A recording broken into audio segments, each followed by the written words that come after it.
I see the born of no return. It's just ahead now, can't you see we're rushing for the end? I see the point of no return.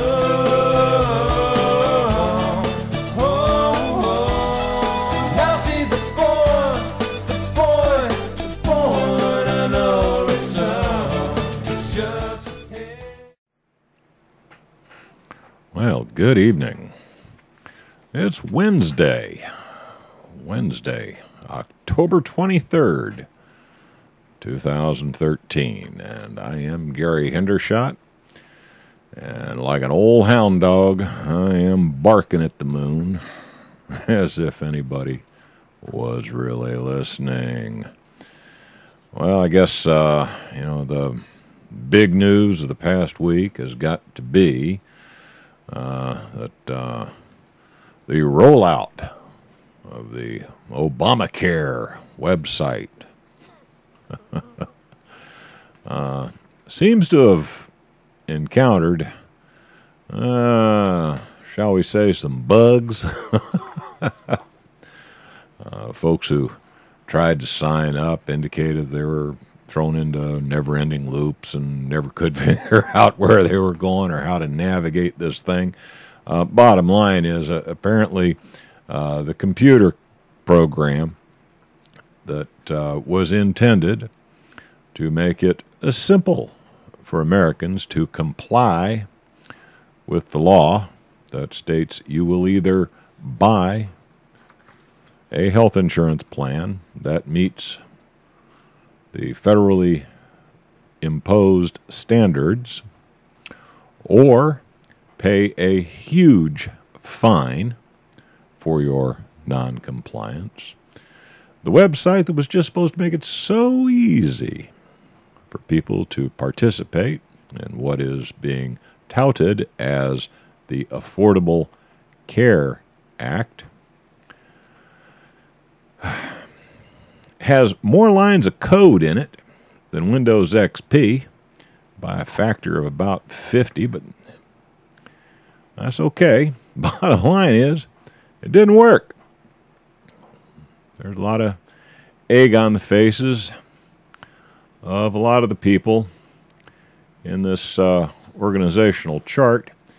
But, strangely enough, that big ball in the center, the bag of donuts named Obama, seems to have acquired a Teflon suit from Bill Clinton, and you can pretty much bet that one of his underlings, probably this woman Sebelius or whatever her name is, the one who's tacitly in charge of the Obamacare rollout, you can pretty much bet that she will fall on the sword for her commander-in-chief and take the heat for the failed initial rollout. A lot of people have said, well, gee, considering the fact that the computer program don't work and, people are finding it next to impossible to satisfy this new government mandate that you shall purchase health insurance from one of the big campaign insurance companies that sell plans that generate enough revenue for the that meet the expectations of the Affordable Health Care Plan. Why don't we just delay the individual mandate until we get all these problems ironed out? But, I think that the revenues that this plan is intended to generate for the federal government are being counted on. Matter of fact, chances are those revenues have already been spent. So, if you have not yet been able to sign up for your Obamacare, why don't you just, write the federal government a check for $10,000 and send it on in to them, because they really, really need the money. And this is one of the reasons why Obamacare is really, really, really needed by the government a lot more than it's needed by you.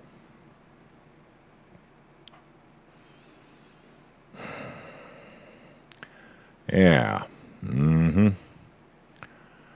Okay, moving right along. In other Obamacare news,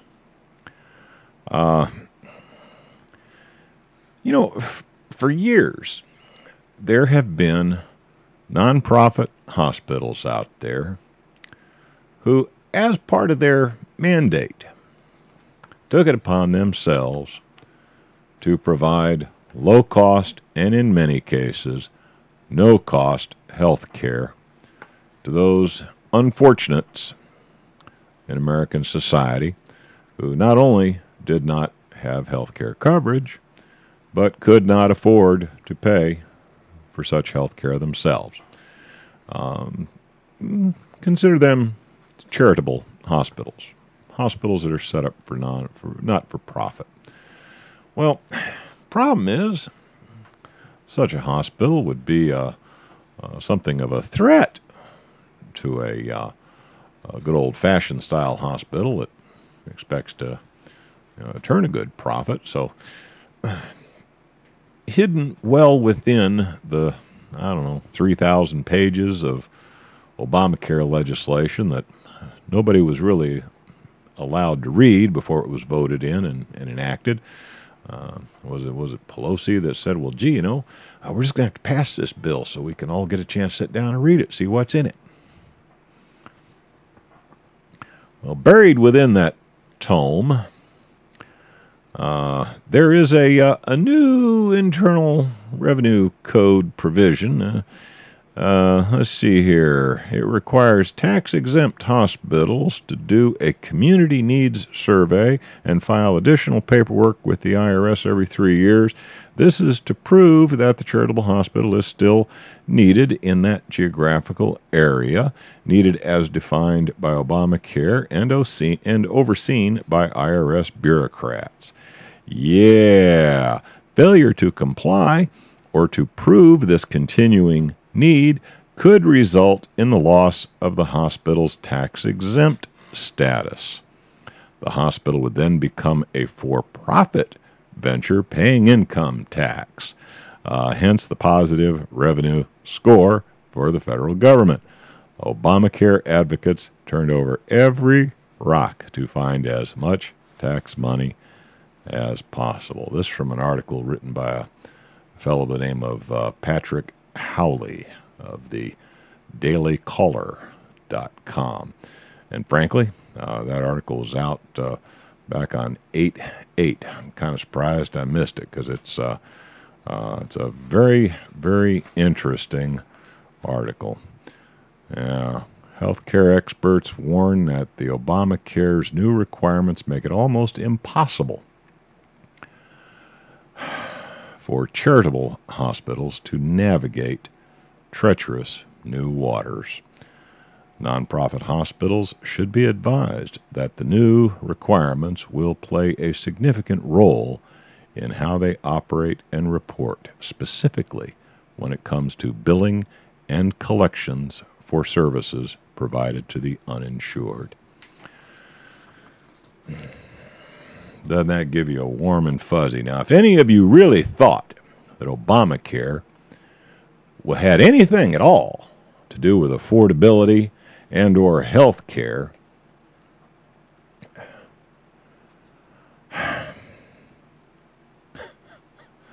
it's all about revenue.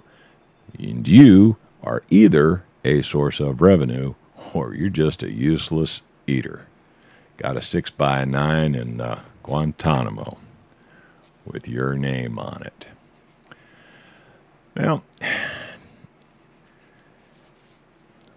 not too long ago, back in November of 2011, the Occupy movement was getting a lot of press, and there were protests all over the country. And I'd venture a guess that the image I have here from a video that went viral on YouTube probably comes to mind when you think of the Occupy protests? The image you're looking at over my shoulder is a fellow named John Pike in uniform there, quite literally using what appears to be a small fire extinguisher-sized pepper spray can on peaceful protesters who are holding a sit-in as part of the Occupy movement at the University of California. Well, the latest is that John Pike has been awarded $38,000 in workman's compensation for stress related to his becoming an internet superstar, as the video of his assault on unarmed, peaceful citizens who had gathered to have a sit-in to address their grievances with the system, namely depression and anxiety. He's depressed and anxious. The video made it to news outlets around the globe, and activists aligned with the underground anonymous movement warned him, "Expect our full wrath." Pike faced continuing and significant internal and external stress with respect to resolving and solving the significant emotional upheavals that have occurred in his life. Understandably, however, not all are happy with the arrangement. Local attorney Bernie Goldsmith told the Enterprise that the settlement sends a clear message to the next officer nervously facing off with a group of passive, unarmed students. Go on, go ahead. Brutalize them. Trample their rights. You will, in the end, be well taken care of. Now, the punchline to this story is back in September, the University of California at Davis agreed to spend roughly $1 million to compensate current and former students who were victims of this man's assault. They dished out settlements of approximately $30,000 each to 21 initial plaintiffs and another $6,600 each to 15 additional assaulted individuals who came forward later. Bottom line is, none of those who were assaulted by this man, Pike, received compensation equal to what Mr. Pike received for all the stress he incurred associated with his malicious and brutal actions.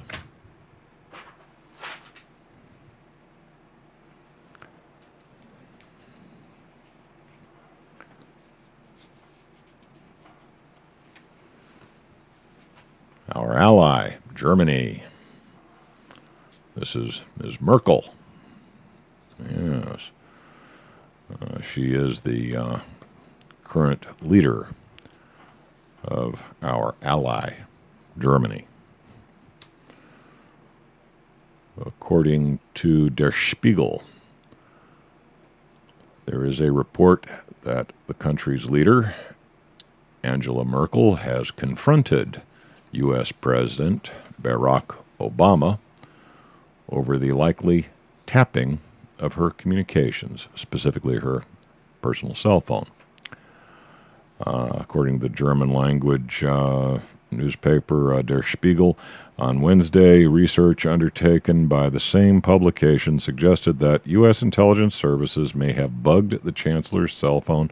Germany's own security agencies deemed the information serious enough to warrant confronting the Americans.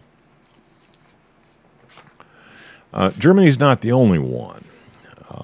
There are nations in South America who are so irate over the reports of ongoing spying by the NSA on all of their communications, that they're banding together and forming a separate and unique internet system that has much reduced dependence on servers and backbones that are housed within the United States. The BRICS nations, in particular, are hell-bent on distancing themselves from the current U.S.-controlled internet system because of revelations about ongoing spying by the United States of America on virtually all communications which pass through any of the major backbone systems that make up the global communication web. So, you know, when you hear those funny noises in your phone, you know, the tick-tick, and you hear, you know, your surveillance operative Joe maybe ordering a pizza or something in the background as he's listening to your phone call with your girlfriend or whatever, you know, don't think you're alone. Now, the thing is, you know, nations can actually do something about it. You're just a peasant. You know, if the landowner decides, you know, he wants to, you know, keep an eye on what the peasants are doing, he has every right. So get used to it. Your owners are more than just a little bit interested in what you're talking about, what kind of text messages you're sending, what kind of emails you're sending, what you're doing and saying on the internet, because you know what? They're afraid of you. You are their enemy, at least in their minds. You know, back in the 1960s, there was good reason to be proud of being an American. I mean, yeah, you know, we had that thing in Vietnam going, and that was a little embarrassing, and you know, and hard to get over the fact that, yeah, you know, we were overturning democratically elected governments in South America and installing our own favorite dictators. You know, it's one of those things where, yeah, the guys we put in may be assholes, but at least they're our assholes, right? What have I? Oh, yeah. Don't need that piece of paper hanging on my shoulder. Yes, but there was something good happening during the late 1960s and early 1970s that allowed Americans to kind of hold their heads up high, even though we knew there was a lot of crap going on that, you know, wasn't particularly savory. We had a space program that made us proud. We sent men to the moon. Not just once, but, you know, a number of times. You know, we had a couple close calls that, you know, kept us right on the edge of our seats. I mean, this was better than a, you know, an action drama. You know, there was a lot going on back during that time that could easily distract us from the fact that, you know, we were killing Asian people at a horrendous rate and basically beating up on the rest of the world just for not towing the line that we thought was appropriate. But we had a space program. Now, space program of late has kind of, you know, fallen into disrepair. Our aging fleet of space shuttles has now been retired, and, you know, we need to hitch a ride with the Russians to get up to the International Space Station these days. So, you know, at this point, at least in a public sense, the United States of America is, you know, a third-rate country when it comes to involvement in space exploration. As a matter of fact, you know, a lot of people have to look to the Japanese, the Indians, and perhaps up and coming the Iranians, but certainly the Chinese, if they're looking for some excitement in human space exploration, those are the nations who have picked up the torch and may meet mankind's challenge to see what's out there. Could be exciting times. It's just a shame that the names of the astronauts are, going to be in Hindu or Chinese or Farsi, May as well get used to it, though. The United States is now a third-rate nation when it comes to space exploration. As a matter of fact, there is a statistic out there that I find a little disconcerting. Over the last 5 years, now we're just looking back 5 years. Over the last 5 years, the United States spent about, three-quarters of a $trillion. Now, when I start having to say $1 trillion, that's a lot of money to me. That's a lot of money. I mean, that's a lot of zeros. I remember back, when I was a youngster, when you started talking billions of dollars, man, that was crazy wild amounts of money. And if you knew somebody that had $1 million, that man was rich. Well, nowadays, there's guys with $1 million they consider pocket change. And when you spend $797 billion on your space program, man, you should be getting a lot of return on the investment. I mean, that is a lot of money. Matter of fact, over the last 5 years, the United States has spent more on its space program than it spent on the entire effort to send men to the moon. So that's a lot of money. It's a lot of dough. What'd you get for it? Back when we were sending men to the moon, I mean, we got fancy handheld calculators, we got digital watches. A lot of people would say that the personal computer revolution evolved out of technology. It was developed during the space program. There was a lot of commercial benefit spun off from that investment in the space program. There were a lot of advancements in technology that could be directly traced to our efforts to send men to the moon. It stretched our imagination. It stretched our technical skills. It stretched our manufacturing capability. It made us reach higher than mankind had ever reached before. And still to this day, we enjoy many of the technological benefits that were gained through that effort. Well, now I've got to tell you a somewhat depressing statistic. Yeah, we spent $797 billion on space exploration over the last 5 years. I'll have to think if maybe anything as interesting as Velcro came out of that effort, but,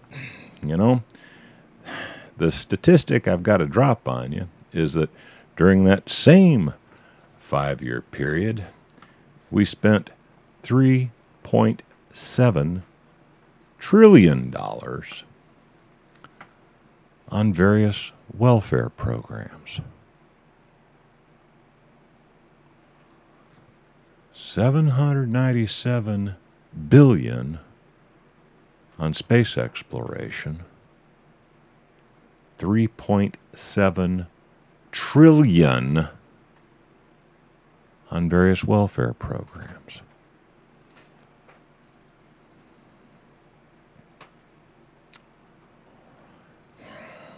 That article from the Weekly Standard, weeklystandard.com.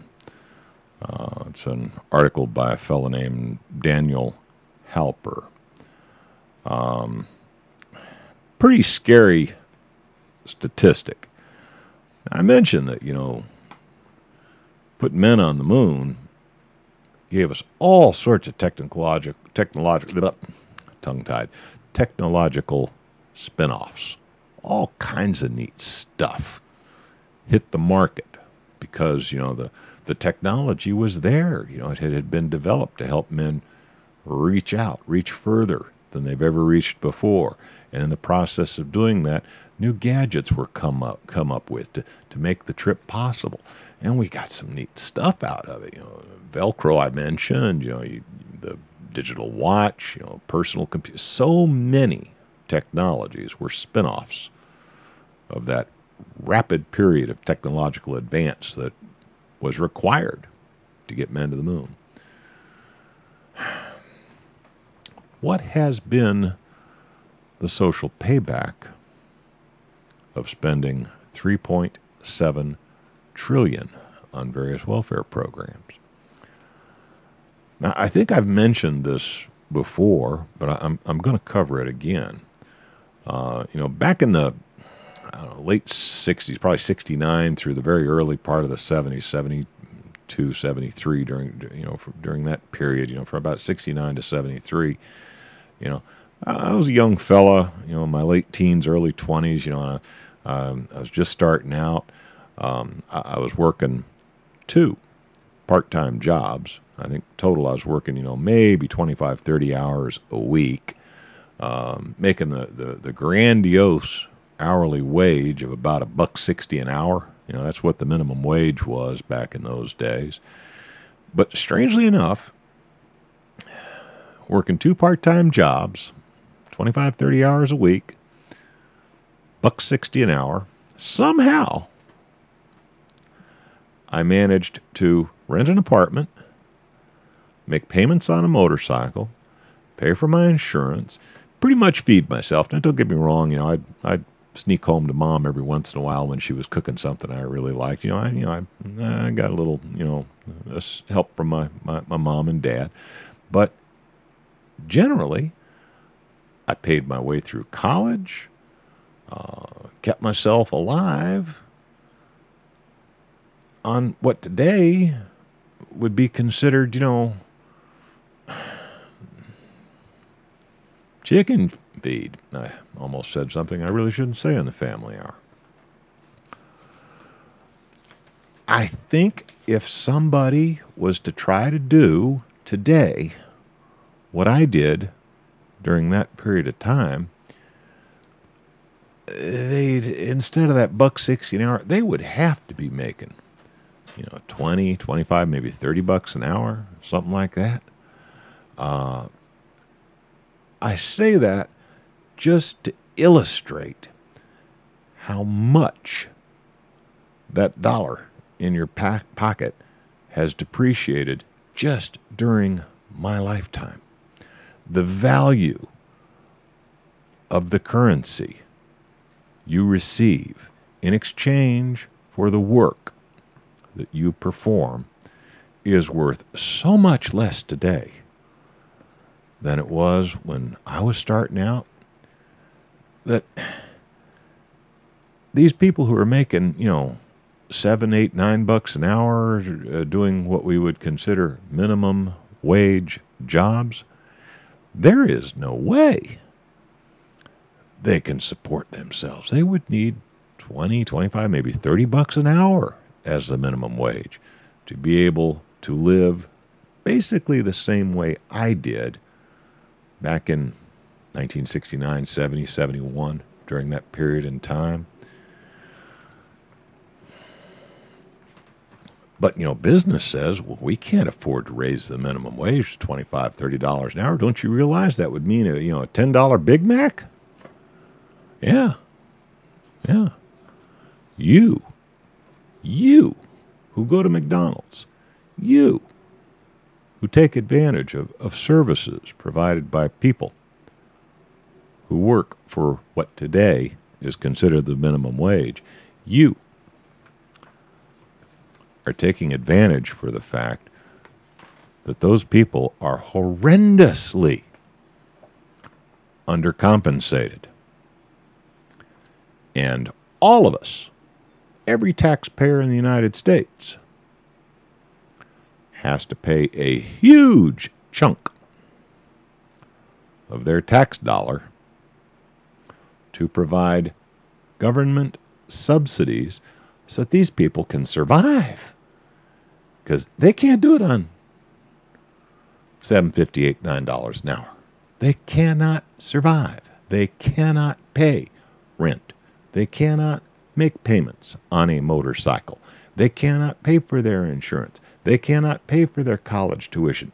They cannot eat on minimum wage.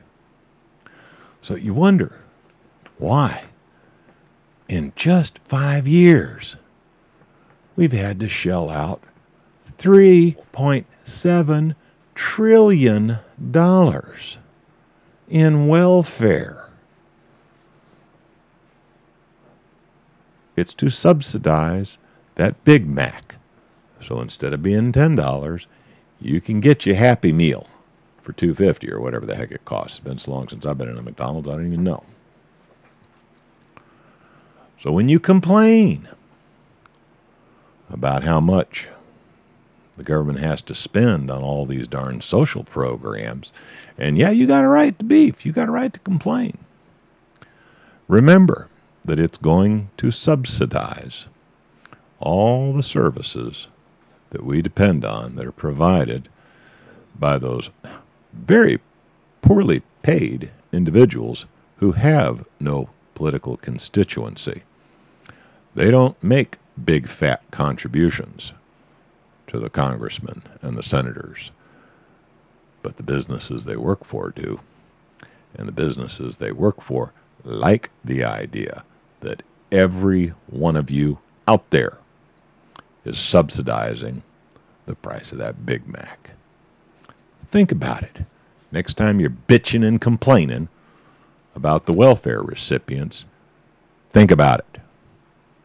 You should be paying $20 for that Big Mac.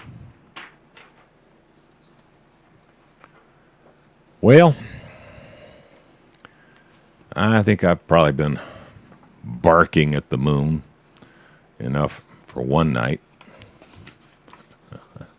There are a lot more things to talk about. Boy, you know, I could spend the whole evening, you know, this could easily be a 1 or 2 hour news rant. You know, I got an article here. Let's see, U.S. labor force participation rate at a 35-year low. That's sad. You know, that is sad. You know, in September of last year, the last month that figures are available for, there were supposedly 11.25 million Americans who were considered unemployed.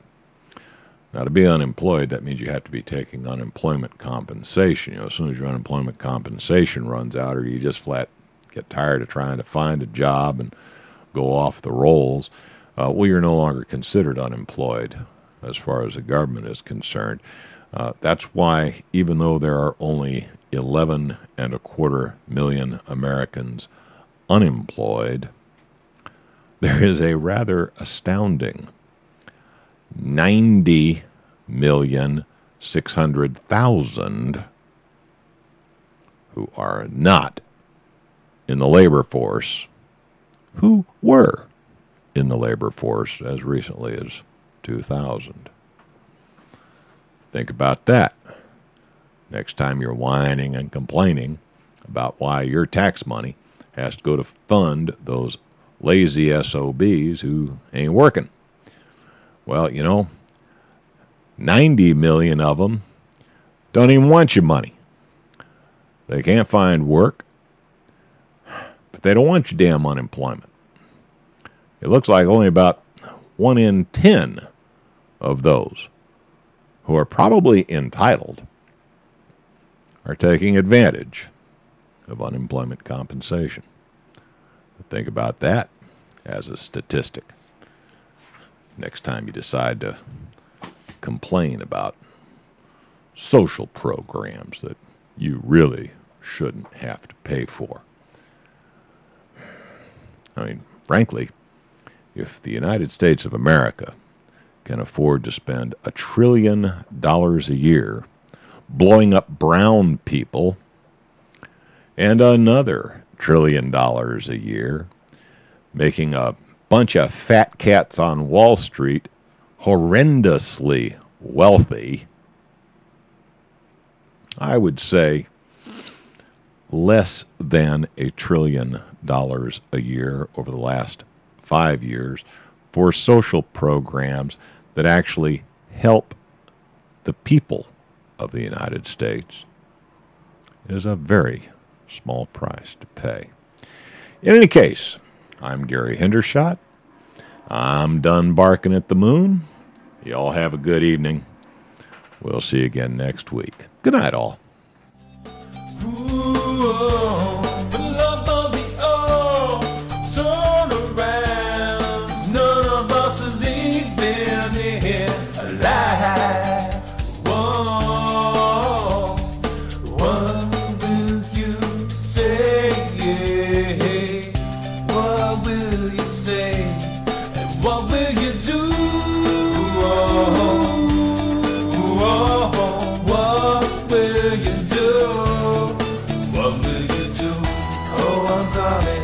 Calling out to you, won't you turn around? Oh, I'm calling out to you, won't you turn